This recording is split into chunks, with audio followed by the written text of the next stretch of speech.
강림절을 맞이해서 주님의 길을 예비하라. 저도 오늘 듣는 설교지만 가장 중요한 설교하겠습니다.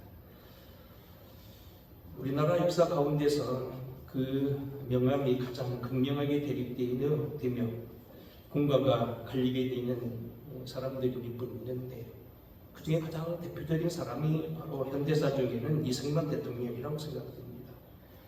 다행히 요즘에는 그분에 대한 평가가 새롭게 다시 평가되면서 많은 그런 과오도 있었지만 한국의 붉은 야육을 물리치고, 그래도 남한만이라도 정부를 세워서 자유 대한민국이라고 나를 세우고 세계 열강과 함께 같이 어깨를 나란히 할 수 있는 공로는 온전히 이승만 대통령이 공로했다, 이렇게 보는 사람들이 많이 있습니다. 이승만은 1875년 3월 26일 우리나라가 일본에 의해서 강제 그 문호를 개방했던 병자 수호조약이 있던 한 해 전에, 결국 시대가 아주 어려울 때 태어났다는 거죠. 황해도 평산군 마산면 능안골이라는 곳에서 청빈한 선비의 아들로 태어납니다. 그의 아버지 이경천 옹은 세종대왕의 큰 형님이었던 안녕대군의 16대 손으로 왕손이지만 서자 계보였기 때문에 이승만도 결국 출세하기 위해서는 과거를 겪어야 되었습니다. 그래서 그는 6살 때부터 천자모를 암기했고 19세가 되기까지 13살 때부터 계속 과거시험을 봤지만, 자기가 서당에 지금 도강에서 항상 장원을 했지만 유감스럽게 여러 회 낙방을 받습니다. 그때 1894년 유명한 가부 경장이 있던 가부년에 청일전쟁이 일어납니다. 누가 보더라도 이것은 가장 큰 제국이었던 청나라가 일본을 형편없이 이길 줄 알았는데, 놀랍게도 청일전쟁은 일본의 승리로 끝나게 돼서 이승만과 많은 사람들이 세월이 달라진 걸 깨닫게 됩니다. 그래서 그는 학문을 포기하고 그 다음에 1895년 4월달 20살 나이에 신학문의 시작이었던 배제학당에 입학을 하고 영어와 신학문을 공부하기 시작합니다. 배제학당 영어학과에 들어간 승만은 영어에 공부해서 말에 의하면 한 6개월의 영어를 통달했다고 하는 그런 얘기를 하고요. 여하튼 많은 공부를 그냥 밤을 새워서 공부하며 영어 사전을 만들어낼 정도 공부했다는 거예요. 아침에는 예배를 참석하고 설교를 들었고, 또 그리고 여러 가지 학문, 역사, 지리, 산수, 과학, 천문 이런 것을 많이 공부했다는 거예요. 하지만 그는 기독교에 대해서 늘 회의적이었다는 거지. 1899년 달라진 세상을 생각하면서 신학문을 공부했지만, 당시 한국에 들어와는 선교사들은 또 다른 제국주의 양심을 품고 들어온 그러한 하나의 스파이라고 생각했던 그런 것이 있다는 거예요. 하지만 그는 1899년 500년 이어져온 이조 시대의 왕정 제도에 대한 회의를 품게 되고, 결국 그가 영모지에 가담해서 결국 사형 선고를 얻어받게 되면서 생활이 달라집니다. 손목에는 수갑, 다리에는 족쇄, 목에는 10kg 이상의 무거운 칼을 차고서 생활하게 되고, 여름에는 모기에 뜯기며 겨울에는 추위에 떨면서, 그리고 언제 자기를 불러내어 사형 선고를 받을지 모르는 그러한 미결수 생활에서 그는 갑자기 어느 날 기도를 생각하게 됩니다.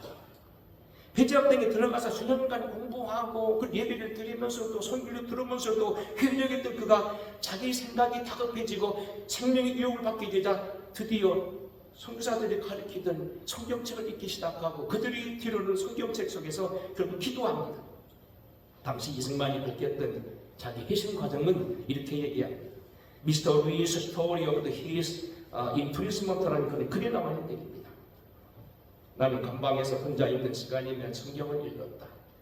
선교학당, 배제학당 시대를 다닐 때엔 그 책에 나에게는 아무런 의미가 없었는데 이제 그것이 나에게 깊은 관심거리가 되었다.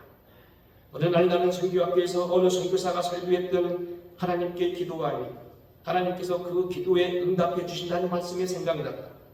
그래서 나는 평생 처음으로 감방에서 오 하나님, 나의 영혼을 구해주십시오. 오 하나님, 우리 나라를 구해주십시오. 원문은 O God, save my soul and save my country, 이렇게 말하고 내 영혼과 이 나라를 구해주십시오. 그들이 금방 감방의 빛으로 채워진 것 같았고, 나의 마음이 기쁨과 평안이 누리면서 나는 완전히 변한 사람이 되었다. 동시에 그때까지 내가 선교사들과 그들의 준비에 대하여 갖고 있었던 증오감 그리고 그들에 대한 불신감이 사라졌다. 나는 그들이 우리에게 나름대로 자기들이 스스로 값지게 여기는 것을 주기 위해서 왔다는 것을 드디어 알게 되었다. 평생 기도 한 번 하지 못하고 선교학교를 다니면서 그들 의심했던 그가 위기의 어떤 봉착해서 생명의 위협을 뛸 때 기도할 때 그에게 다시 한번 놀라운 일들이 벌어지게 됐다는 거예요. 그 이후로 그의 생활은 달라지게 되고 감옥에서 전도하게 돼서 무려 양반을 그 한성 감옥에서 26명을 전도하는 그 중에 우리가 잘 아는 이상대를 비롯해서 훌륭한 학자들을 많이 건져내게 됩니다. 오늘 그래서 그 어떤 이러한 그의 지혜 그 뒤로 그는 평생 기도하며 6.25 때라든지 그는 늘 기도하면서 늘 나라를 걱정했고 결국 한국의 상호 방어국이 주락이라든지 이런 걸 형성해내서 우리 한국을 그래도 건져냈다 그렇게 보고 있습니다. 고집 일세도 자기 주관이 강했던 청년이지만 죽음이라는 위기를 당하게 되니까 낮아지고 겸손해지니까 하나님의 은혜를 받아들였다. 세계 최고의 성자라는 성프란시스도 마찬가지입니다. 성프란시스는 이태리 북부 아시시 출신입니다. 2018년 제가 여기 오던 해 그날 9월달에 이 아시시를 저희들이 온양 동지방 목사님들이 같이 방문했는데 당시 우리를 안내하던 로마 그 교민 회장했다는 분이 이렇게 얘기하더라고요. 좀 풍을 치는지 모르겠어요. 성프란시스의 아버지 이 피에트로 디 베르나르도라는 사람이 얼마나 부자였냐면 당시 우리나라 삼성그룹의 이건희 사장과 돈이 맞먹는 돈이었고 더 많은 부자였다는 거예요. 제가 볼 때 조금 더 과장된 것 같지만 하여튼 부자였던 것 같아요. 어쨌든 그는 큰 부자의 아들 7남매 중에 한 사람으로 태어나서 혈기방자한 그는 아버지가 무역상으로 자주 집을 비울 때 되면 그 집에는 남녀들이 가득 밤을 세웠고 주변에 연인을 즐기는 그러한 사랑을 살기 시작했다는 거예요. 그러다가 21살이 되던 1201년 일상의 무량을 느낀 그가 갑자기 페르자 군대에 싸우기 원정대에 참여했다가 포로가 되어서 1년 동안 옥살이를 하게 됩니다. 사실 적군의 포로가 되어서 포로 감옥에 있었을 때 그가 얼마나 당했냐는 것은 어렵겠냐는 당연히 아는 얘기고요. 다행히 1203년도 그의 아버지가 많은 보석금을 지불해서 그를 데려와서 있었는데 그는 또다시 어려움을 당하게 됩니다. 중병에 걸리게 되어요. 까닭을 알 수 없는 병에 대해서 오랫동안 거의 많은 시간을 침대에 살다가 결국 어느 날 회심하고 그가 다시 페르자 군대에 다시 원정대에 참여하다가 가다가 갑자기 하나님을 봤다고 하면서 환시를 봤다고 집에 돌아와서 생활이 달라집니다. 전대교회 나가는 그가 도중에 하나님을 만났다고 갑자기 얘기하면서 그 당시부터 하는 얘기 뭡니까? 전혀 생활이 달라지는 거예요. 옛날 방탕했던 삶을 정리하게 돼서 친구들을 다 돌려보내고요. 그를 뭐라고 했냐면 나는 가난과 결혼했다고 얘기하면서 모든 생활을 정리하기 시작합니다. 시간이 나면 그는 나병 환자를 찾아서 환자들을 간호하기 시작합니다. 성전문 앞에서 구걸하던 자빈들과 함께 같이 생활하기도 합니다. 그는 기도하는 중에 주님으로 보통 무슨 얘기 듣냐면 프란치스코야 프란치스코의 로마식 이름이죠. 보다시피 다 허물어져간 내 집을 네가 다시 수리하라. 이 말씀을 듣고 결국 그가 수도원을 시작하게 됩니다. 그래서 결국 그는 자기의 그 수도원을 고치기 위해서 자기 아버지 값비싼 옷감들을 내다 팔면서 그것을 결국 부친과 함께 대노를 사게 됐어요. 결국 결별하게 되고 결국 재판에 가서 상속권을 포기하게 되는 그런 일이 벌어지게 돼요. 그 후에 그는 미물 속에서 만물을 사랑하면서 늑대와 대화도 했고 그 성프란시스의 관객인 그런 성당에 가니까 그의 뜰 안에 보니까 이 성프란시스가 이렇게 매미를 붙잡고 있는 장면이 매미와 대화하는 장면이라는 거예요. 산에 들어가서 산에게 설교했고요. 물가에 가서 물고기에게 설교했다는 겁니다. 살아온 늑대를 개와 같이 그를 다시 평정했다는 그런 얘기도 있고요. 많은 이야기들이 성프란시스의 작은 꽃들이 한 색이 나옵니다. 저도 그래서 하나님의 성령의 힘 믿고 젊은 시절에 받았던 은혜를 처음 했던 것을 책을 쓸 때에 김 목사가 쓴 작은 목회자의 뜰 안이라 작은 곳이라 그렇게 이름을 줬던 거예요. 문제는 뭐냐면 그가 정말로 혈기방자하고 돈 많은 아들로 태어났을 때는 하나님을 믿을 만한 그런 여유가 없었고 유의로 그의 생활을 방탕으로 가득 찼지만 그가 어려움을 당하고 포로 생활과 중병 그리고 많은 어려움을 당하면서부터 점점 낮아지고 성자로 바뀌어갔다는 거예요. 오늘 본문으로 돌아옵니다. 본문에 우리가 잘 알다시피 예수님의 공생애를 준비하고 있는 세례 요한의 생애인데 결국 예수님의 길을 준비하기 위한 사명을 받았던 그런 세례 요한에 대한 얘기하고 있어요. 세례 요한은 우리가 알다시피 잘 아는 예수님의 이모의 아들로서 엘리사벳의 아들이고 그의 아버지도 사가랴라고 하는 제사장이었습니다. 어쨌든 그는 예수님보다 6개월 먼저 잉태하여 먼저 들여나가서 복음을 전하면서 많은 사람들에게 인기를 차지하고 있었습니다. 그에 대한 본문이 바로 그겁니다. 오늘 4절에 이렇게 말합니다. 선지자 이사야의 책에 쓴 바 광야에서 지는 자의 소리가 있어 이르되 너희는 주의 길을 준비하라. 그의 오실 길을 곧게 하라. 모든 골짜기가 메워지고 모든 산과 작은 산이 낮아지고 높은 것이 곧아지며 굽은 것이 곧아지며 험한 길이 평탄해질 것이요 모든 육체가 하나님의 구원하심을 보리라는 것 같다. 광야에서 치는 소리는 바로 약대옷을 입고 바로 광야에서 밑두기를 잡아먹으며 역청을 먹으며 살았던 이 세례 요한의 삶을 말합니다만 그가 와서 결국 예수님을 준비하려는데 그가 복음을 전하면 낮은 산이 험한 곳이 메워지게 되고 높은 산이 낮아지게 되고 굽은 곳이 비뚤어진 곳이 가로선다는 거예요. 물론 이 말씀은 복음을 전하게 되고 주님이 오게 되면 그들의 생활이 변한다는 얘기도 되지만 이 말은 오늘 주의 길을 예비함과 함께 많은 학자들이 이렇게 전통적으로 결국 우리가 주님을 맞이하기 위해서는 이런 심정이 되어야 된다는 거예요. 주의 길을 예비하기 위해서 그가 전했던 복음을 통하여 나타난 역사, 결국 우리가 주님을 제대로 믿고 주님을 바로 믿고 바른 성자가 되기 위해서는 오늘 본문 말씀대로 골짜기가 메워지고 작은 산과 높은 산이 낮아지고 굽은 것이 험한 것이 평탄해진 역사가 있어야 하나님을 제대로 믿을 수 있다는 얘기입니다. 세례 요한이 있었던 준비사항, 이것이 오늘 우리가 강림절에 주님을 바로 믿기 위한 그러한 신앙의 오늘 자세라는 얘기입니다. 여러분 들은 설교지만 오늘 가장 중요한 설교를 주고 있으니까 오늘 우리가 주님을 바로 믿기 위해서 어떠해야 되는가 세례 요한이 전했던 복음에 대한 이야기를 하겠습니다. 첫째는 오늘 우리가 주님을 바로 알고 바로 믿기 위해서는 아까 말씀대로 그러니까 모든 골짜기가 메워져야 된다는 거예요.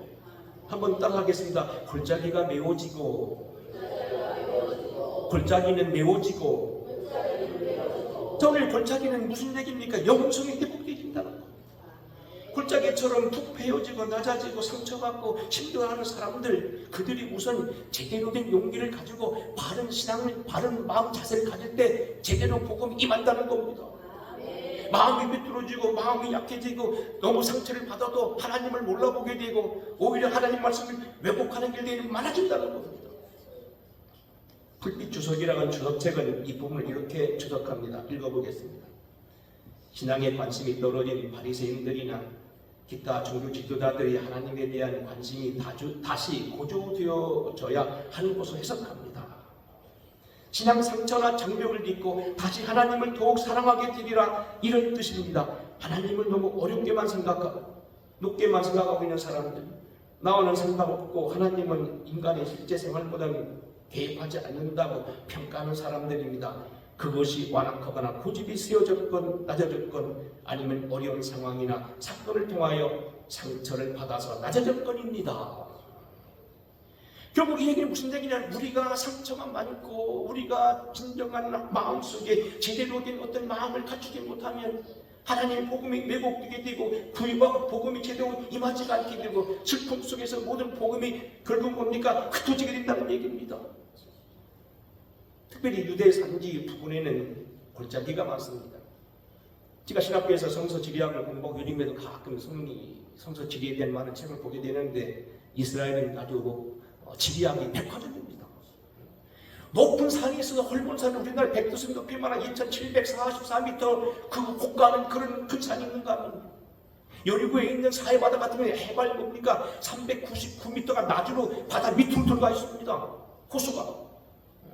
그리고 군데군데 뭐 깡마른 산, 군데군데 그런 거 하면요, 그곳에 물을 뽑아서 갖춰놓은 거대한 그런 농장들에서 키부치를 통해서 하는 그런 정말로 백화점입니다. 들이는 열대 과일이 자라고, 뭐 우리 알다시피 짜파귤이라가 요바에 수천원 귤, 뭐 오렌지, 무화과, 파인애플이 즐비하는가 하면 모든 산은 뭡니까? 산 하나, 나무 하나 제대로 깡마른 산이기도 하고. 근데 특별히 요새는 뭡니까? 큰 계곡들이 많다는 거예요. 이집트 송교수를 마치고 요르단에 들어갔다가 다시 이스라엘 들어오기 위해서 왕의 대로 쪽을 향한 아얄론 골짜기라는 큰 골짜기가 있습니다. 이것은 바로 오늘날도 요르단과 이스라엘이 물 분쟁이 일어나는 그런 곳인데, 이걸 계곡을 건너는 것만으로도 버스로 한 30분을 지나가야 되는 큰 계곡이 있습니다. 뭐 어쩌면 그랜드 캐년만큼은 높지는 않지만 그 길이는 마찬가지로 굉장한 계곡입니다. 모세 사후에 여호수아 군대가 가나안에 들어가기 위해서 최종에 건널 골목이 바로 요르단 계곡입니다. 그러니까 갈릴리 호수 북단으로 가게 되면 홀몬산 쪽에 이르는 그 훌라 분지가 있습니다. 역시 여기도 보게 되면 분지로, 거기는 물론 나무도 많고 소나무도 있습니다만 특이한 지형도 있습니다. 갈릴리 호수를 지나 사해바다에 이르는 구불구불한 길, 베리길이라고 얘기합니다만 뱀처럼 구불구불한 베리아 길도 있습니다. 예수님이 전도하면서 걸어갔던 그 길이셨습니다. 다시 말하면 팔레스타인 골짜기가 많은데 뭘 말하느냐? 심령의 골짜기, 자포자기한 사람들입니다. 충분히 살아갈 수 있는 하나님의 형상과 능력이 있음에도 불구하고 무슨 이유가 됐는지 상처받아서 자포자기한 인생, 치유와 회복이 필요한 사람들입니다. 자기 연민이나 짜증, 원망, 거기서 헤어나와서 주님 사랑을 만끽해야 되는데 하나님을 멀리 보고만 있습니다. 하나님을 그는 무서우게만 여기고 구만리 장천에 계신 하나님을 생각하면서 나와는 상관없는 주님으로 이야기한다는 겁니다. 성경으로 말하면 특별 관심이 필요한 사람들이고, 또 다른 말로 의하면 쓴뿌리를 캐내야 될 사람이라는 거예요. 내 마음속에 있는 쓴뿌리가 나를 갖다 고약하게 한다는 겁니다. 우리 사람 몸에도 기생충이라든지 무슨 질병이 있으면 모든 것을 다 망가뜨리듯이 쓴뿌리가 나면 사람이 정상적으로 생각하지 못하고 발전이 없게 되는데, 이러한 상처받은 사람, 낮은 골짜기의 사람들입니다. 스스로 실감을 잘하는 사람들입니다. 오늘 이 말씀은 우리에게 상당히 심리학적으로도 귀중한 이야기이고요. 요즘에 많은 현대 심리학이나 사회학 이것을 많이 얘기하는 것도 사실입니다. 일어나야 된다는 겁니다. 성경에 보게 되면 유심코 큰 죄를 범함으로 인해서 하나님의 관심에서 멀어지고 저주를 받았던 족속들이 있는데, 그 족속들 가운데 늘 저주만 생긴 게 아니라는 겁니다. 그들 가운데 위대한 인물도 나타났고 그들을 통한 이스라엘 구원받는 역사가 비일비재 있다는 겁니다.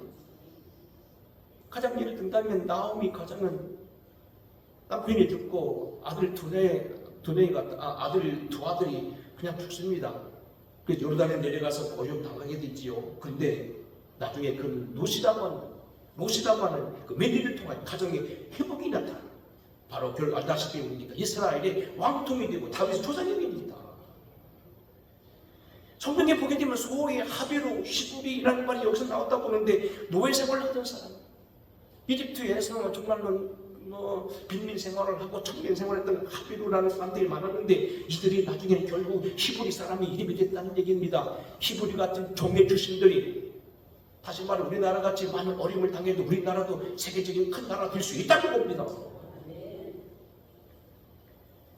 창세기 34장에 보게 되면 야곱의 딸 디나의 사건으로 인하여서 무리를 일으켰던 둘째 아들, 셋째 아들 시몬과 레위는 아버지로부터 저주를 받고, 큰아들은 아버지 침상에 올라갔다 루벤이라는 사람은 또 다 저주를 받습니다. 그리고 우상을 섬겼던 단 지파가 있습니다. 근데 성경을 잘 보시면 그런 지파들은요, 전혀 인물이 없을 것 같은 인물이 나타납니다. 가장 대표적인 사례가 뭐냐면 이스라엘 백성들을 출애굽해서 인도해냈던 모세와 아론이 레위 지파입니다. 아까 말한 저주받은 지파에서 태어납니다. 여러분 알다시피 골리앗이라든지 이런 그런 사람 나오는데 보면 삼손 단지파 출신이고, 기드온은 모나스의 작은 지파 출신이고요. 그다음 우리가 알다시피 예수님을 낳았던 성 안나, 또 그리고 세례 요한의 어머니였던 이 엘리사벳을 낳았던 분이 성 안나라고 그러는데 이분이 누구냐면 아셀 지파예요. 이름도 없는 지파예요. 사울왕과 바울은 가장 작은 지파, 막내 아들이었던 베냐민 지파예요. 결국 우리가 상은 심한 상처가 있거나 어려움에 있는 사람들은 결국 그 상처를 이겨야 된다는 얘기고요. 하나님은 때로는 그들에게 저주도 하시지만 그들을 때로 쓰시기도 하시고 나라와 민족을 구원하는 일에 큰 민족 쓰인다는 얘기입니다. 성경은 이런 분 여러분 이분들이 누군지 알잖아요. 기드온은 왕권에 해당됐던 사사의 시대에 있고요. 삼손은 세계에서 가장 큰 기운 센 사람이 삼손이고요. 예수님을 잉태했던 성 안나 같은 경우는 아셀 지파인데 말 그대로 예수님의 어머니죠. 그리고 출애굽을 일으켰던 모세와 아론 레위 지파입니다. 저주받은 지파의 사람들이에요. 자신감을 잃고 상처받은 생명들은 다시 한번 이 치유를 받기를 희망하시고 주님 앞에 겸손히 기도하시면서 은혜를 힘있기를 주의로 축원합니다. 모든 골짜기가 메워져야 됩니다. 지나치게 낮아지고 과거의 어떤 상처, 어린 시절에 어떤 그 충격, 부모로부터 받았던 고통 이런 것들 여러분 삼잡게 하지 말아야 돼요. 그걸 분리시켜야 됩니다. 그리고 이겨야 됩니다. 새로운 가장 큰 부모, 가장 큰 우리의 어떤 멘토가 되신 주님과 함께 이겨야 됩니다. 모든 결정이 메워져가 우리가 주님을 만난 첫 번째 대목입니다. 두 번째는 뭐냐면 이건 쉬운 해석입니다. 모든 산과 작은 산이 낮아집니다. 인생 살아가는데 마음이든 뭐든 산이라고 하는 표현은 우리가 알다시피 당해물이고 교만을 말합니다. 높아진 심정을 말합니다. 목사도 여러 가지 책을 읽어야 된다 해서 나름대로 제가 뭐 육아라든지 이런 그 노자 사상들 같은 거 책을 또 일반 대학들 많이 보게 돼 요즘도 책을 가까이 합니다만 그 책도 이렇게 나옵니다. 묵자나 맹자, 노자, 심지어 서양 철학자들은 모든 점에서 한결같이 하는 얘기겠습니다. 득도 이루려면 낮아져야 됩니다. 그리고 그들이 표현한 게 뭐냐면 물을 표현합니다. 물은 어떻게 보면 힘을 가지고 있는 것 같지 않고 스며들고 때로는 낮은 데로 흐르게 되는데 물이 세상을 정복하고요. 물이 생명을 살려낸다는 겁니다. 물이 모든 토의 근물이 된다는 겁니다. 물 없이는 모든 생명은 다 죽어간다는 얘기입니다. 결국 우리가 낮아지면 하나님의 은혜를 받아들여야 되고 하나님의 은혜를 힘입게 된다는 겁니다. 신앙의 본질, 신앙의 출발지는 말 그대로 겸손입니다. 세계 최고의 부자였던 록펠러, 그 다음에 뭐 부자 출신 대통령이던 토마스 제퍼슨, 백화점 와나메이커, 자동차를 처음 만들었던 헨리 포드, 발명은 에디슨, 필름을 발견했던 프랭클린, 뭐 다 미국 사람들입니다만 이들은 뭡니까? 많은 학문, 많은 부, 재능이 있음에도 불구하고 겸손했던 사람들이에요. 그들이 결국 뭐냐? 미국의 근간을 만들었던 거예요. 우리나라도 마찬가지예요. 겸손하게 받아들이고 아까 말한 대로 높아졌던 사람이 이승만이, 이상재가, 뭐 그리고 아무개가, 윤치우 박사가 많은 공부를 했지만 삶의 어려움 속 자기의 마음을 내려놨을 때 하나님의 은혜를 받아들이고 그들은 결국 믿음의 길 가게 된다는 거예요. 세계 독일에 발판을 담갔다는 기독교 교인의 콘스탄티누스 대제, 최고 철학자여 사상가였던 어거스틴, 토마스 아퀴나스, 또 그리고 신앙적인 가정을 형성한 대각성이 이뤘던 존 웨슬레라든지 마틴 루터라든지 에드워드, 잘 알다시피 존 웨슬레는 옥스퍼드 출신이고요. 조나단 에드워드는 알다시피 뭡니까? 프린터 대학의 설립자입니다. 굉장히 유명한 집안입니다. 17살 때 박사를 받고 19살 때부터 교수를 했던 사람입니다. 천재인권을 가진 사람입니다. 그런데 그들이 결국 예수를 믿은 건 뭡니까? 겸손이라는 거예요. 유명한 투자자 가운데서 뭐 여러분도 있습니다. 이따가 시작하겠습니다만 겸손. 제가 어쩌면 여러분에게 마지막 신방이 될지도 모른다고 하면서 이번 신방 때 했던 말씀이 뭡니까? 잠언서 22장 4절이었잖아요. 겸손과 여호와를 경외함의 보상은 재물과 영광과 생명이다. 그런 얘기를 했어요. 하나님 믿는 게 뭐냐? 겸손과 여호와를 경외하면 같은 동격이라는 얘기입니다. 문학적으로 같은 동격이에요. 여호와를 섬기는 것은 겸손이고요. 이것은 보상이 뭐냐면 놀랍게도 재물이 들어가고요. 영광이 들어가고요. 생명이 들어간다는 겁니다. 기도가 믿음의 자체라고 하는데 이 기도 자신도 결국은 겸손에서 출발한다는 겁니다. 절대로 교만한 사람 기도하지 않고요. 기도하지 않는다는 건 뭐냐면 결국 하나님 없이 살 수 있다는 그런 자신감을 가진 교만한 사람입니다. 여러분이 기도하지 않는다면 여러분 교만한 거고, 교만한 걸 모른다면 이건 더 큰 교만입니다. 기도 안 해도 성공할 수 있고, 기도 안 해도 하나님 날 축복하신다고 믿는 사람은 그건 오만입니다. 절대로 기도하지 않고는 하나님 축복하지 않습니다. 끝으로 한 말씀 드린다면, 굽은 곳이 고다지고 험한 곳이 평탄해질 것이고, 역시 이것도 해석도 그렇게 어렵지 않을 거예요. 굽었다는 얘기, 고das다는, 굽었다는 얘기 뭐예요? 삐뚤어졌다는 얘기. 험하다는 얘기는 뭐냐면 상처가 많고 악을 행한다는 거예요. 이 굽은 것이라는 것은 원어에 찾아보게 되면 부정직함, 왜곡, 삐뚤어짐을 말하고요. 험한 길은 사나운, 폭력, 와일드, 거친 것을 말합니다.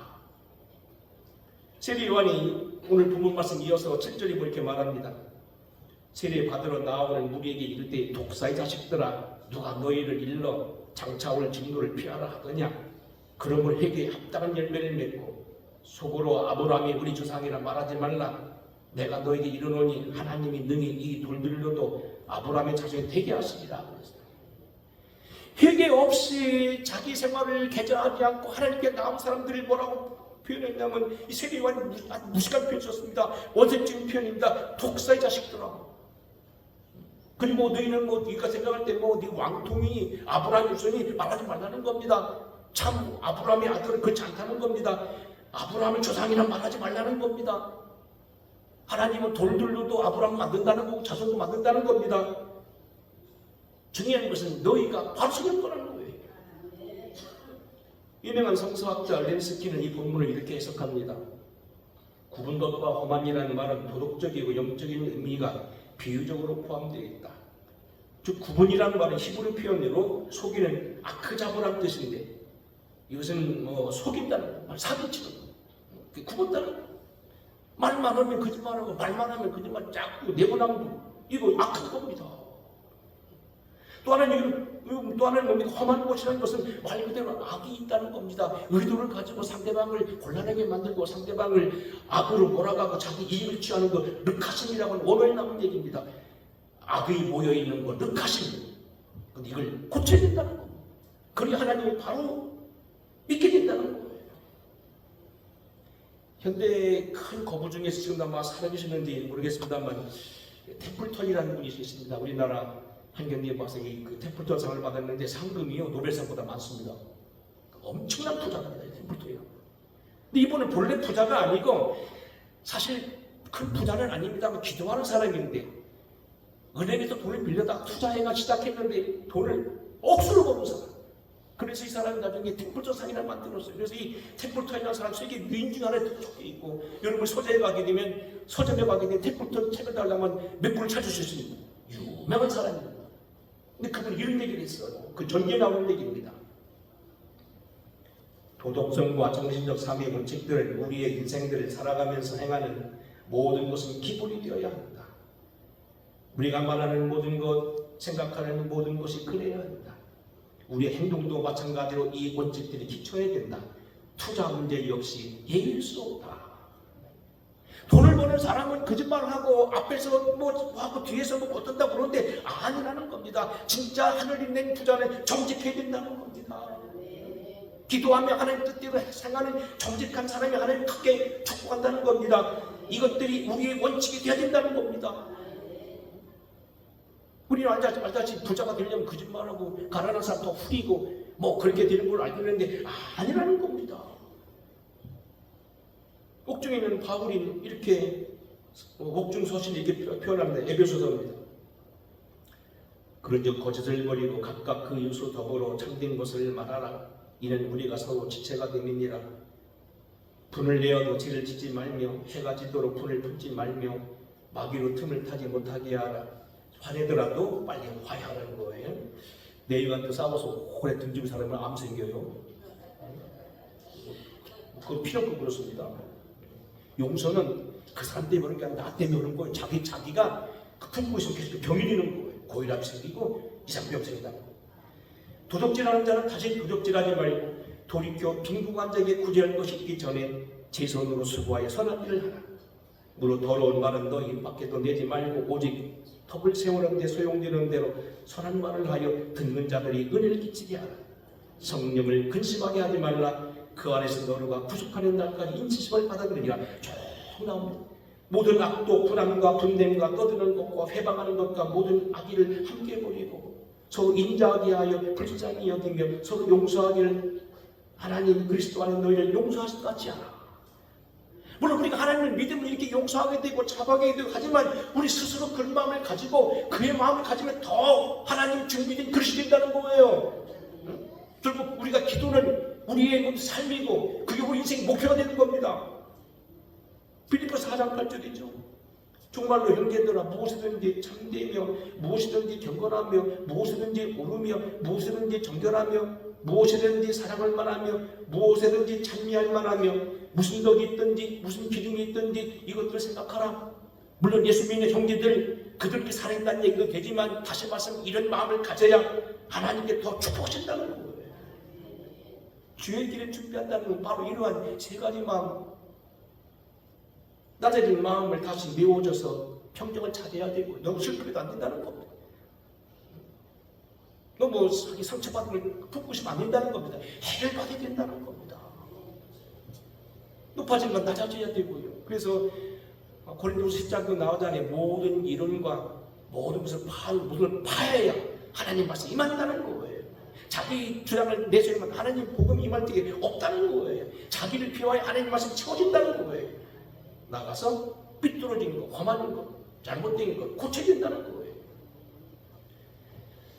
광림절은 성탄절 준비하는 4번주에 걸친 그러한 절기입니다. 그래서 큰 교회나 지금 의식 있는 교회는 이 앞에다가 초를 4개를 켜놓고 이번 주는 하나 켜놓고 예배 전에 다음 주는 2개 켜고 그 다음 주는 3번 켜고 성탄절 때는 4개 켜서 성탄절이 꽉 차게 되는 건데 또 대강절이라는 말은 온 도착이는 어드벤투라고 하는 라틴어에서 왔어요.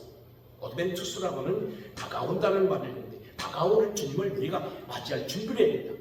과거 오신 주님뿐만 아니라 앞으로 다시 오실 주님도 우리가 맞을 준비가 되어야 된다는 거예요. 강림절 설교 어려운 설교가 되었고 또 다시 반복된 설교가 되었지만 아주 중요한 거죠. 여러분 예수 왜 믿습니까? 왜 교회 나왔습니까? 주님을 만나는 거잖아. 주님이 제대로 가야 된다는 거예요. 여러분 보세요. 삐뚤어진 그릇에다 물을 담으면 삐뚤어집니다. 그렇잖아요. 더러운 그릇에다 물을 담으면 더러워집니다. 깨끗한 그릇, 바른 그릇 거기에서야 바른 삶을 가질 수 있다는 겁니다. 우리도 결국 주님이 임하게 되면 그렇지만 결국 우리도 그런 마음을 준비해야 된다는 겁니다. 강림절 절기 오늘 말씀 기억하시고 모든 골짜기가 메워지고 모든 산과 작은 산이 낮아지고 굽은 곳은 곧아지고 험한 길이 평탄해질 거라. 그래야 모든 육체, 모든 사람 하나님 구원을 본다는 얘기입니다. 이 말씀이 오늘 여러분에게 힘이 되길 바라고 주님 모시는 이 강림절기에 주님을 새롭게 모시기 위해 결단하는 저와 여러분 되기를 주의 이름으로 축원합니다. 고마우신 아버지, 주님 모신 계절 강림절을 맞이했어요. 주님 모시기를 위해 준비했던 세례요한의 오늘 복음처럼 오늘도 우리가 마음을 준비하게 하여 주시되 낮아진 심령이 다시 쏟아지게 하여 주시고 높아졌던 산들과 같은 마음들이 낮아지게 하여 주시고 삐뚤어지고 험했던 것들이 다시 바로잡아지고 평탄해지게 하옵소서. 주님 걸어가신 이름 받들어 간절히 축복하고 기도하옵나이다. 아멘. 찬양하겠습니다.